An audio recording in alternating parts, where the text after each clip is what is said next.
aspect of bipolar disorder triggered by different things in different people. It shows how my hold fast method allows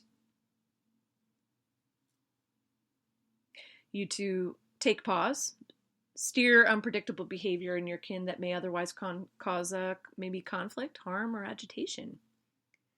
So what will the course help you do? It'll help you improve your quality of life. Manage bipolar ups and downs. Create more peace at home. Perhaps quell incessant spending or erratic spending. It will also help you to learn important coping mechanisms using the hold fast method. And recognize the triggers for rage, mania, and depression. You will also have a gift, and the gift is you will have one-on-one time to talk to me about your specific case. And I will give you the perspective from a bipolar person.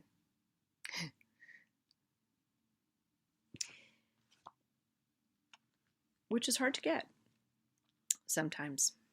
I'm very transparent. I've made this my existence. I've made this my calling, and I'm here to help.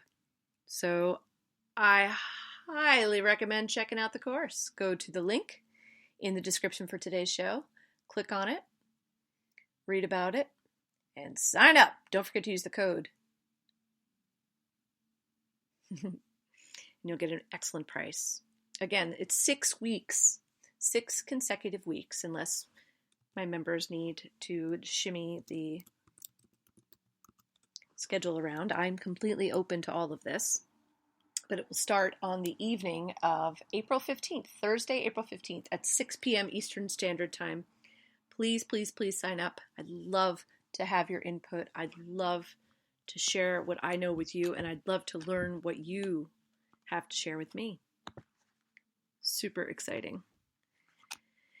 I've had a few people ask questions, and I'd like to answer them to the best of my ability. And they've asked questions about their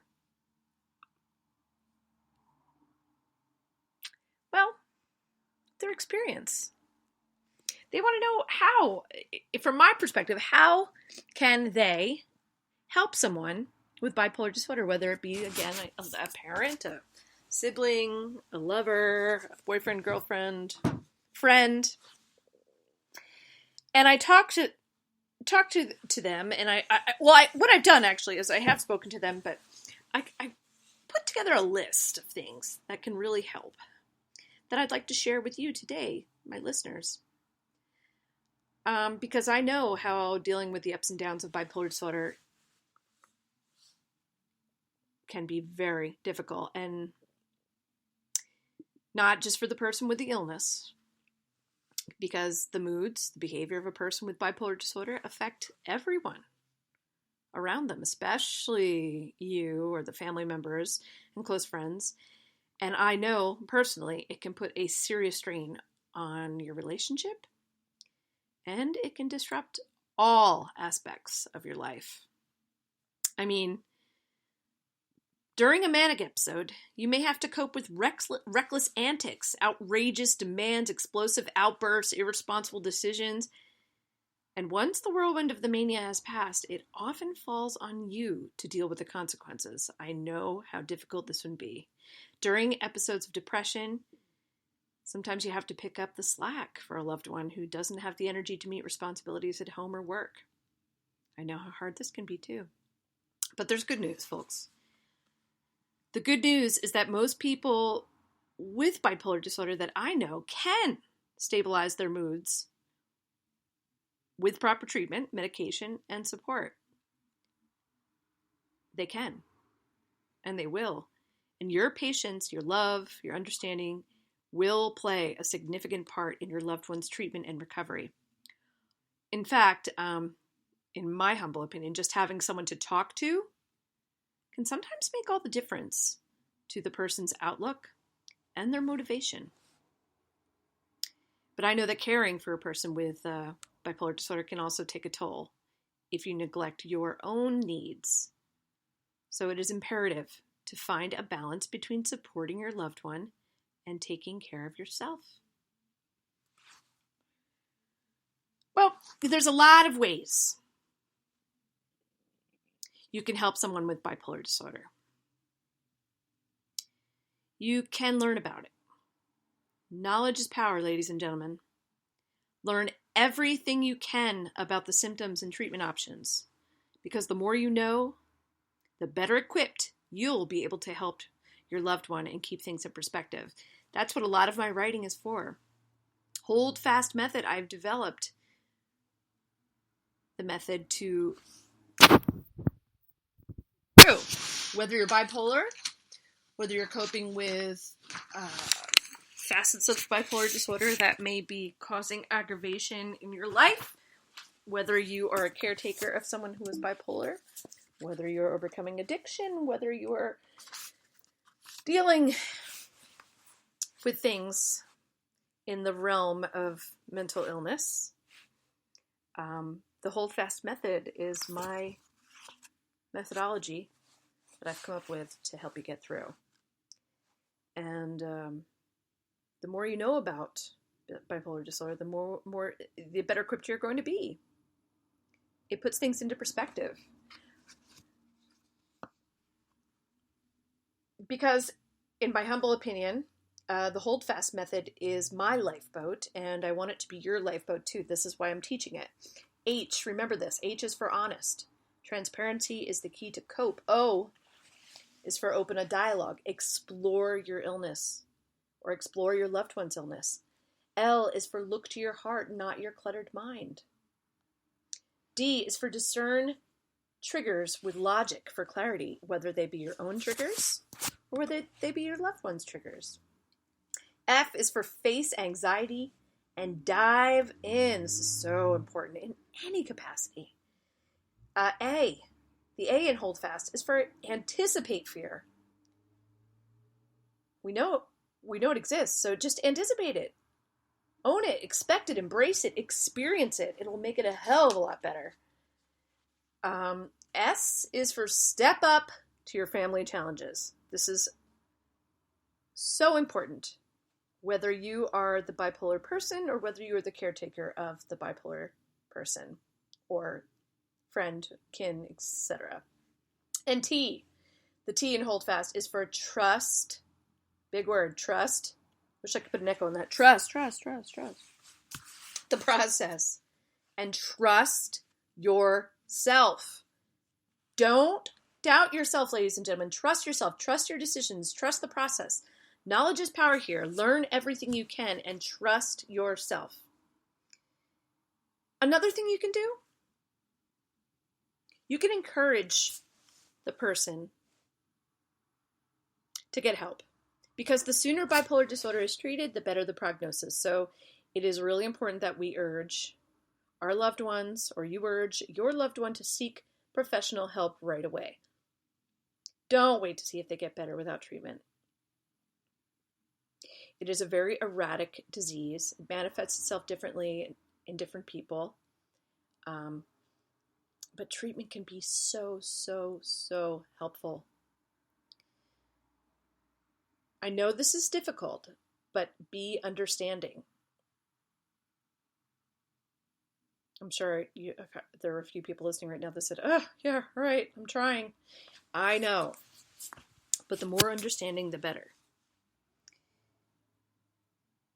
You have to let your friend or your family member know that you're there if they need someone to listen or encourage them or assist them. Because people with bipolar disorder are often very reluctant to seek help because they don't want to feel like a burden to others. So remind that person that you care and that you'll do whatever you can to help. You can do this. In my Hold Fast book, Hold Fast, Ride Out Life with Bipolar Disorder, and in the workbook I've written, Loving Your Bipolar Kin, I emphasize how important this is, being understanding. But, like mentioned before, you have to be understanding, but you have to take care of yourself too. So I have a lot of techniques throughout the book to ground yourself. Simple meditations, finding solace in nature. Show patience. Yet again, another difficult one. But getting better takes time, even when a person is committed to treatment, so you can't expect a quick recovery or a permanent cure. Sadly, I wish you could. Be patient with the pace of recovery and prepare for setbacks and challenges. Managing bipolar disorder is a lifelong process, but does not have to be a tedious process. It can simply be another beautiful way of life.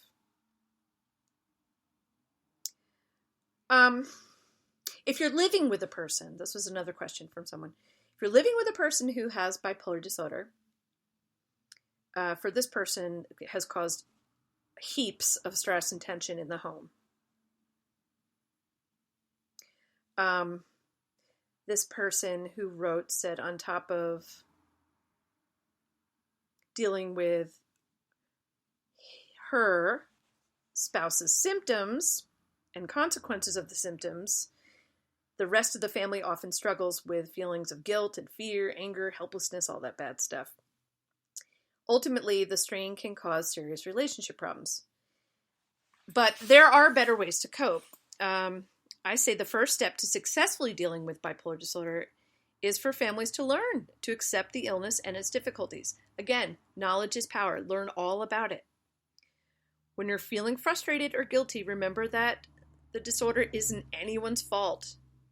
You did not do this to your child, to your aunt, to your uncle, to your mother, to your father, to your boyfriend, to your girlfriend, to your sister, to your brother. It just is. Accept bipolar disorder.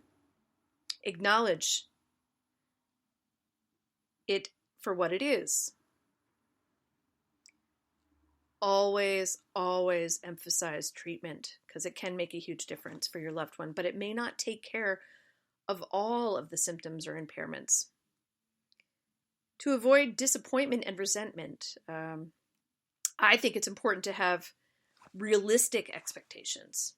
Because if you expect too much of your family member, it can be a recipe for disappointment. On the other hand, expecting too little can also slow the recovery. So just try to find a balance between encouraging independence and providing a support. You have to accept your loved one's limits and accept your own limits. What do I mean by that? Your loved one with bipolar disorder can't control their mood sometimes, and they can't just snap out of it or get a hold of themselves. God, how we wish, and God, how I'm sure others have wished for me. Neither mania or depression can be overcome through self-control, willpower, or reasoning. So telling your loved one to stop acting nuts or to, just snap out of it, it does not help. I know. First and third person perspective. I don't know how many times I have said to my spouse, when I know perfectly well that he cannot do this, I've said, snap out of it. It doesn't work. You have to accept your own limits, ladies and gentlemen. You can't rescue your loved one with bipolar disorder, and you cannot force them also. You cannot force them to take responsibility for getting better. You can only offer support. Remember, ultimately, recovery is in the hands of the person with the illness, but you can be there. It's important for everyone involved here to reduce stress, because stress makes bipolar disorder worse. Help reduce it in their life. Ask how you can help. Maybe help them with the responsibilities. Help them put together a daily routine. Regular time, getting up, having breakfast, going to bed. This can also reduce family stress all around for the whole crew. Simple changes. Simple changes. It is not the pink elephant in the living room. You have to communicate openly. You have to be open, honest, transparent. Communication is essential to coping. Share your concerns in a loving way. Ask your loved one how they feel. And make an effort to truly listen. I know it's hard. Sometimes it's hard to even listen, but